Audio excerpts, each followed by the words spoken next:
Hello and welcome to Robert Stevenson Museum. This house was built by Robert Stevenson in 1890 to 1891.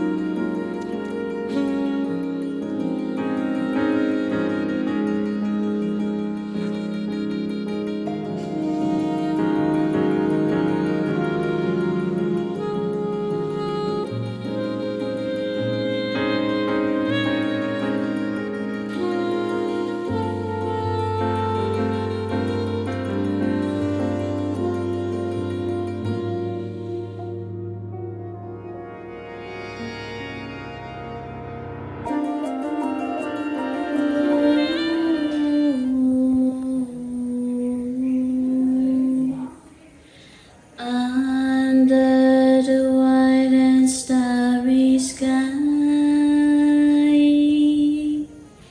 dig the grave and let me lie. Glad did I live and gladly die, and I laid me down with a will. This be the verse you grave for me. Here he lies with